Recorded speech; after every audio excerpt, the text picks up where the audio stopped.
gracias. Muchas gracias.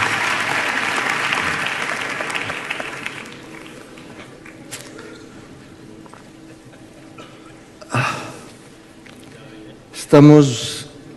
viviendo una época curiosa en la que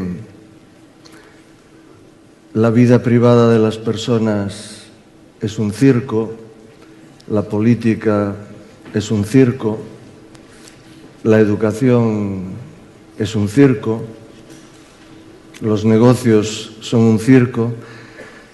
con lo cual el convertir casi todo en un circo no tiene absolutamente ninguna originalidad, es algo común, vulgar. Lo verdaderamente original es haber convertido un circo en una fuente de conocimiento, de difusión de la cultura y de la educación. Por eso mi enhorabuena a los diseñadores de la idea y obviamente gratitud a todos los que han contribuido a poder mantener esta idea. Otra cosa curiosa es que si ustedes analizan un periódico, ven un telediario, verán que la política,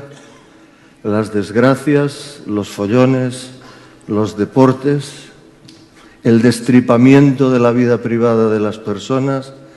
es lo que ocupa el interés aparente de los diseñadores de estas estrategias de comunicación. Sin embargo, cuando nos vamos a la intimidad de las personas y les preguntamos realmente qué es lo que les interesa y los que les preocupa, en nuestra intimidad somos infinitamente más simples y nos interesan fundamentalmente tres cosas: la salud, siempre la salud, el dinero, porque es fundamental para uno desenvolverse en la vida, y luego el amor, la estabilidad emocional, esa protección que todos necesitamos para sobrevivir. Pues yo les voy a hablar un poquito de la salud, que creo que es un tema que interesa a todos nosotros. La salud es el resultado de un equilibrio entre un medio interno, que es lo que determina la estructura y la función de nuestro organismo y que está codificado en nuestro genoma, y el entorno que nos rodea. Nuestra salud a lo largo de la vida o nuestra enfermedad es el equilibrio o el desequilibrio entre estos dos fenómenos representados por lo que comemos, por lo que respiramos, por lo que aprendemos, por lo que ejecutamos, y otra capacidad endógena que está codificada en nuestro genoma y que es lo que heredamos de nuestros padres y que es lo que determina, en cierta medida, junto con el medio externo que nos rodea, nuestra forma de ser, nuestra capacidad de aprender, nuestra capacidad de amar, de odiar, de ser buenos ciudadanos o malos ciudadanos. Y la gran revolución en la que en estos momentos estamos metidos, somos una sociedad privilegiada en ese sentido, es el haber tenido la posibilidad de entrar en el gran enigma de la genómica, que nos ayudará a entender muchas cosas, entre otras, por qué enfermamos o qué tenemos que hacer para preservar nuestras condiciones de la salud. Por lo tanto, cuando hablamos de genoma o del conocimiento del genoma humano, estamos hablando probablemente de la revolución cultural, por lo tanto educativa también y científica, más importante desarrollada por la especie humana desde el Renacimiento. Va a invadir todos los aspectos de nuestra vida, va a invadir toda la cultura médica y sanitaria del futuro, y esta gran aventura de la genómica empieza hace mucho tiempo con dos genios que ustedes tienen en pantalla, como eran Charles Darwin y Gregor Mendel, que fueron contemporáneos, que vivieron en la misma época, que nunca se conocieron, pero que en paralelo fueron desarrollando ideas de las cuales hoy nos estamos beneficiando. Darwin, toda la teoría de la evolución; Mendel, las leyes de Mendel. Dos personas cuestionadas en su época, obviamente. Mendel, por ejemplo, el que creó las primeras leyes de la genética jugando con guisantes en un pequeño jardín de su convento, era un fraile agustino que vivía en Brno, en la República de Moravia, en la antigua Chequia. Para la Iglesia era un proscrito, porque cómo se atrevía a meterse en ciencia. Para los científicos era un intruso, como un fraile nos iba a enseñar a los científicos ciencia. Por lo tanto, eran dos tipos que para su tiempo estaban fuera de lugar. Es bastante frecuente en la historia de la humanidad que las mentes brillantes estén fuera de contexto, porque suelen ir bastante por delante de lo que su tiempo es capaz de admitir. Y estos dos genios son un paradigma de lo que hoy nos está permitiendo entender la vida, entender la salud y entender la enfermedad de otra manera. Desde Mendel y Darwin se produce un salto importante en la historia hasta que llegamos al descubrimiento del ADN por Watson y Crick, que les valió el premio Nobel en la década de los 50, el premio Nobel de Medicina, y a partir de ahí empezamos a entender un poquito lo que era la genómica y lo que perseguía el genoma humano. El genoma humano perseguía fundamentalmente cuatro cosas. Primero, ver cómo estaban organizados nuestros genes en esa madeja que representa el ADN,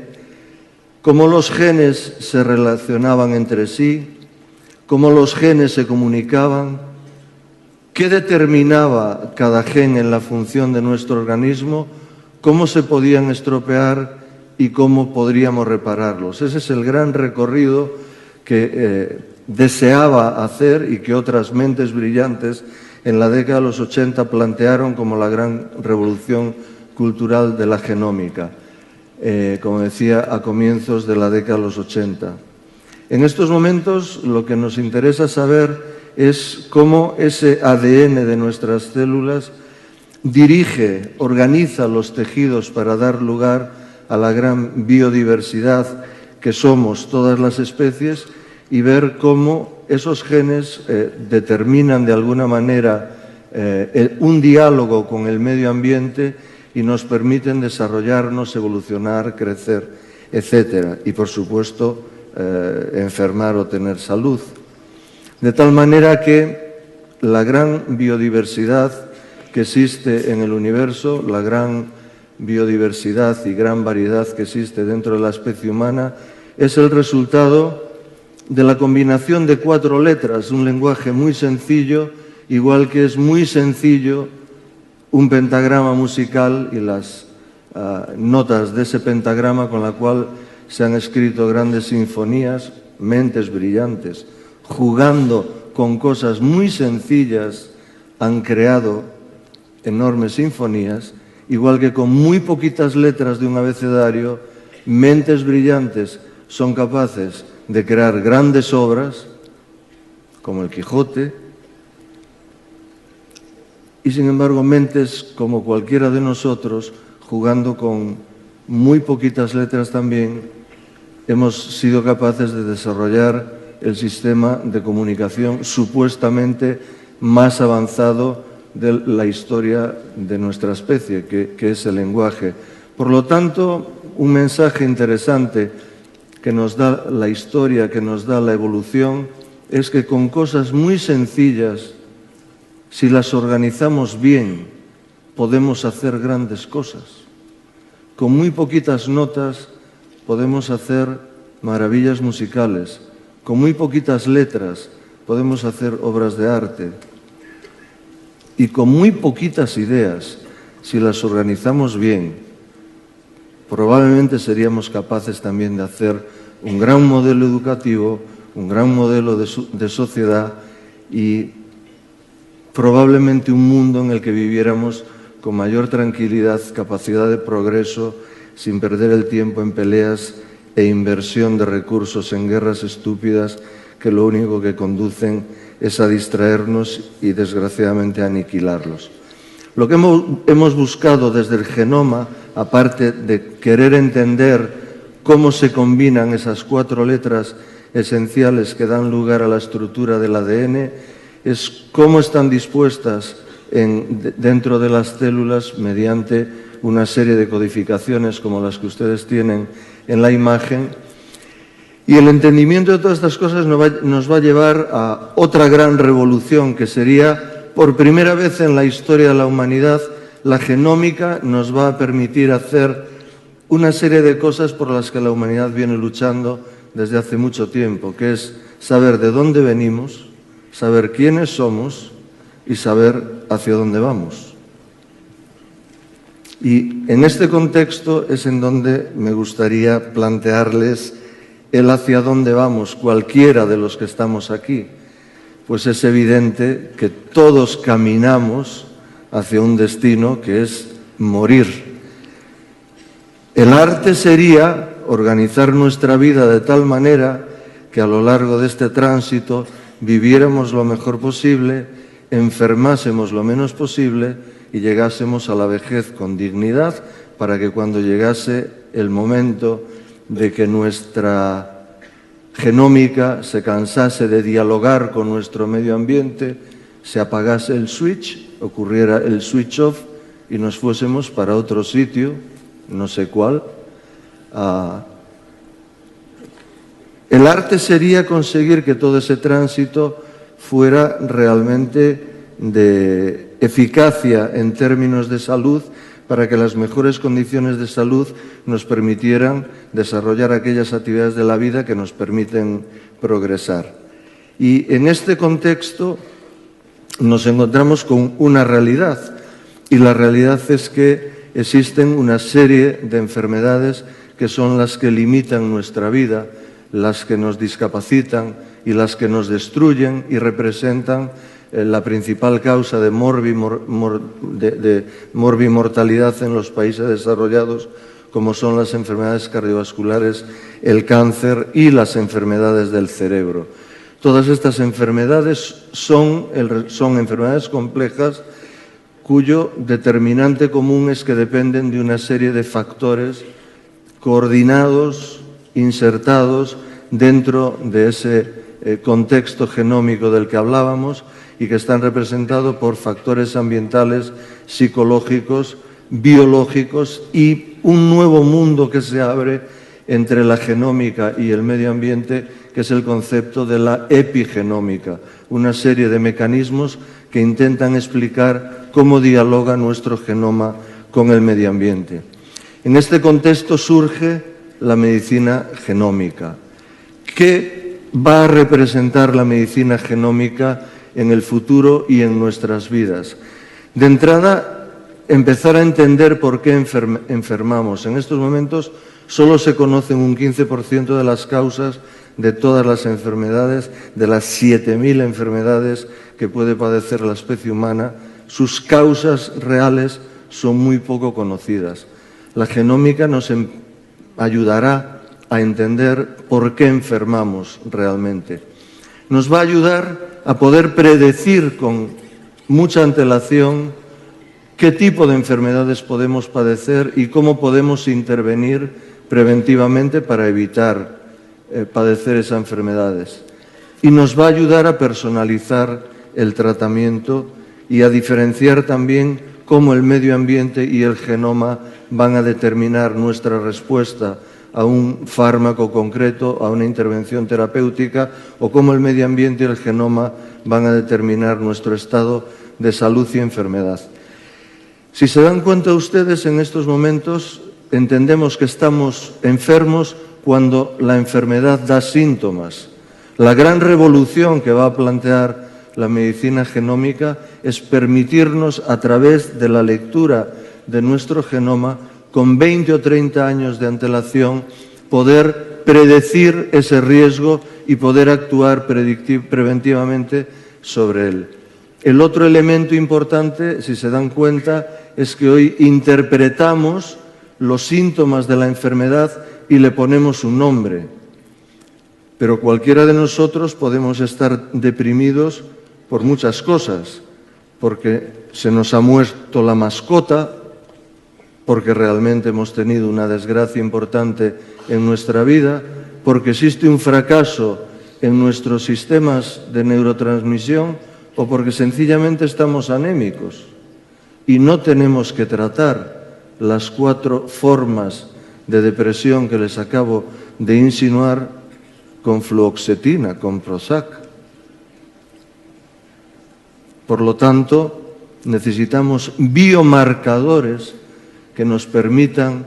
saber con absoluta fiabilidad el tipo de patología que tenemos para tratarla adecuadamente y no hacer tratamientos a granel que lo que van a arruinar es más nuestra vida que dar solución a ella. Otro tabú que sería interesante desmitificar en torno a la genómica es el determinismo de la genética. Cuando alguien escucha la palabra genético-genómica dice: no sé si saber porque eso me va a determinar, eso me va a conducir a una condición específica que a lo mejor no me gusta, por lo tanto, mejor no saber. Eso es un error. La genómica no es determinista, es probabilística, y las enfermedades genéticas que te abocan a un daño irreparable no son más del 5% y además son enfermedades que suelen acabar con nuestra vida en etapas muy tempranas de la vida y no son factores que van a condicionar las enfermedades de las que realmente estamos muriendo. Las enfermedades mendelianas clásicas no llegan a un 5% y todas acaban con el ser humano que las padece en edades muy tempranas, mientras que las poligénicas multifactoriales realmente que representan el 80 a 90% de las causas de las enfermedades que matan a nuestra población, tienen un componente poligénico multifactorial que se basa por una regla de oro. Cuantos más genes están afectados, esas enfermedades complicadas aparecen antes, tienen un curso más rápido y responden peor al tratamiento. Cuantos menos genes afectados aparecen más tarde,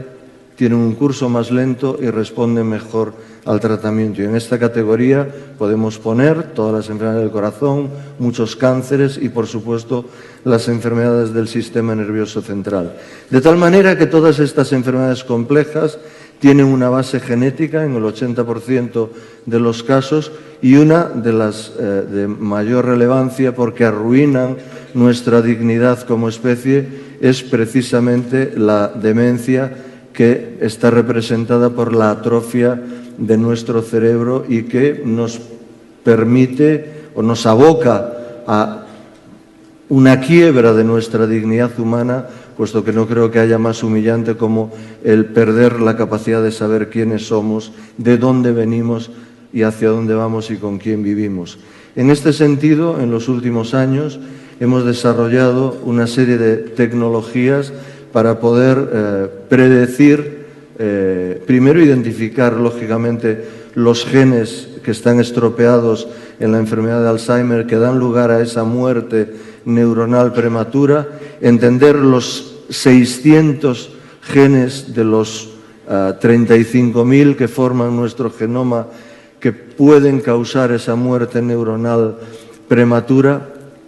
cómo esos genes van a determinar diferentes formas de enfermar en términos de degeneración cerebral, cómo quienes padecen o son portadores de un tipo de mutaciones tienen mayor arteriosclerosis y daño cerebral desde edades tempranas de la vida, cómo la atrofia de su cerebro es más prematura, cómo la disfunción cerebral y la capacidad de aprendizaje es menor a lo largo de la vida, sobre todo desde que el cerebro deja de madurar a los 30 años y sobre todo, y lo que es más importante, el entender que hoy ya, para predecir el riesgo de padecer una demencia, podemos actuar mucho más prematuramente, puesto que el cerebro realmente cuando empieza a destruirse es en el momento que deja de madurar alrededor de los 30 años. Y la enfermedad aparece 30 o 40 años después, por lo tanto, tenemos la posibilidad, mediante de marcadores genómicos, muchos años antes de que aparezca la enfermedad, poder identificarla. Tenemos 30 años para interferir en su desarrollo y así ser capaces de reducir su prevalencia, con una repercusión muy importante, lógicamente, para la salud de las personas, para el bienestar de la sociedad, etcétera, etcétera. Un tema importante que por razones de tiempo, lógicamente, no puedo profundizar, pero que sí les quiero hacer mención a ello, es el impacto que va a tener la medicina genómica en la personalización del tratamiento. Por ejemplo, si miramos a los factores que determinan la respuesta a los fármacos en nuestra sociedad, veremos que los factores genéticos representan entre el 30 y el 90% de la variabilidad a la respuesta a un fármaco. Todo el mundo conoce, por ejemplo, que cuando tomamos una aspirina, un paracetamol o un fármaco para la tensión, no todos respondemos igual. El fármaco es el mismo, el dolor es similar, la patología es la misma, pero la respuesta no. Eso depende de nuestro genoma. Decirles que uno de los grandes avances que la medicina genómica va a reportar, como les comentaba anteriormente, aparte de entender mejor las enfermedades, aparte de poder predecirlas para poder intervenir preventivamente, es la personalización del tratamiento. En este sentido, informarles que existen toda una serie de genes que cada día vamos caracterizando mejor, que son los responsables de esa respuesta personalizada a los fármacos. Decirles que hemos evaluado ya en los últimos 10 años cómo determinados medicamentos en función de nuestro perfil genómico responden de una manera y no de otra, e informarles de algo que realmente es de enorme utilidad, y es cómo cuando analizamos la población española y vemos en términos de respuesta terapéutica a esos 1.400 fármacos que ha aprobado la FDA, qué tipo de población somos, les diría, mediante este estudio que tienen en pantalla, que solamente un 26% de la población española responde adecuadamente a medicamentos convencionales. Quiere decir que en nuestro país, cuando nos dan un medicamento a granel, en el 74% de los casos o no nos hace nada o hace daño. Conociendo esto, el siguiente paso es qué podemos hacer desde un punto de vista práctico, es decir, tenemos que pasar de la ciencia ficción a la realidad pragmática para dar respuesta a este problema. En ese sentido, decirles que hemos desarrollado una serie de instrumentos para poder personalizar el tratamiento. Decirles que ese estudio que les he mencionado estaba hecho solo con 3 genes que son fundamentales en el metabolismo de los fármacos, pero si hiciésemos un cálculo matemático de la interacción de los 30.000, 35.000 genes de nuestro genoma en la especie humana, seríamos capaces de diferenciar 2.800.000 perfiles farmacológicos capaces de ser tratados con cierta especificidad, y que los instrumentos para poder personalizar tanto tratamiento farmacológico como dietas, son los campos de la farmacogenómica y de la nutrigenómica, están en una vía ya de desarrollo gracias al conocimiento de la la medicina genómica, y que el instrumento práctico para poder caminar en esta dirección personalizando tratamientos es una tarjeta que hemos desarrollado en España por primera vez y que se está introduciendo a nivel nacional y a nivel internacional, y que en la Universidad Camilo José Cela tenemos un proyecto específico para ella, y que lo que permite esta tarjeta semi-inteligente es que, conociendo el perfil farmacogenético de cada uno de nosotros, le podemos preguntar a nuestra tarjeta insertada a través de un USB en nuestro ordenador si el fármaco que estamos tomando nos viene bien o no nos viene bien. Y en términos prácticos, para que se den cuenta de la trascendencia de lo que estamos hablando, en un país como el nuestro, donde solo un 26% de la población es normometabolizadora para fármacos, pues decirles que un 19% de las personas en nuestro país no debieran tomar antiinflamatorios. Los antiinflamatorios son los fármacos que más se prescriben. Un 21% de las señoras no debieran tomar hormonas anticonceptivas en época fértil o terapia hormonal sustitutiva en época perimenopáusica. Decirles que un 20% de las personas de nuestro país no debieran tomar omeprazol, y todo español que tiene un malestar gástrico o una mala digestión toma omeprazol. Y yo creo que estos son ejemplos que ilustran claramente cómo hoy ya, mediante la medicina genómica, mediante el conocimiento de nuestro perfil farmacogenético, estamos en condiciones, primero, de saber lo que nos conviene tomar y lo que no nos conviene tomar, puesto que la mayor estupidez de nuestra especie es haber convertido un instrumento supuestamente de salud o de capacidad restauradora de la salud, como son los fármacos, hoy en el tercer problema de salud de los países de la OCDE. En estos momentos, el mal uso de medicamentos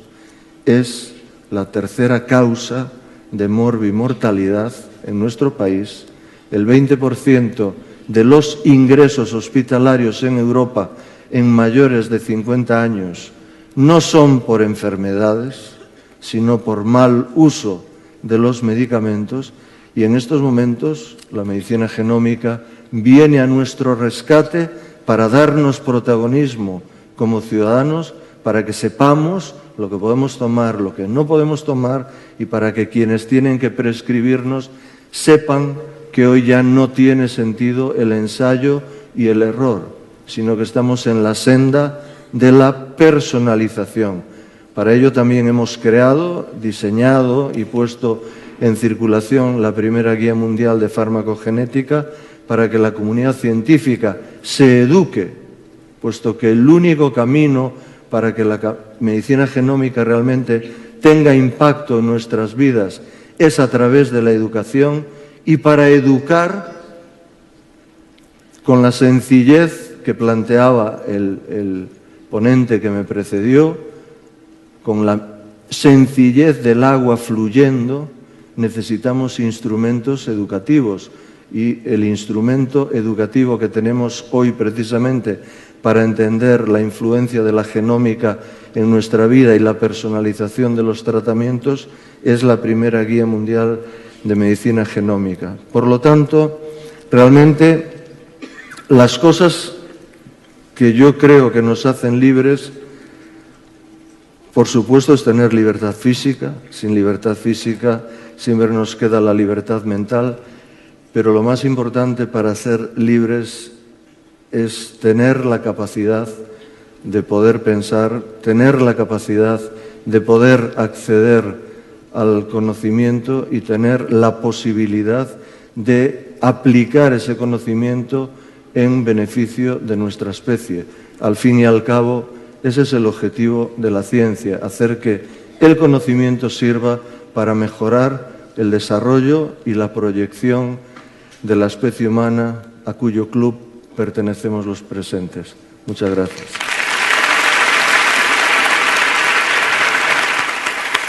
Muchas gracias.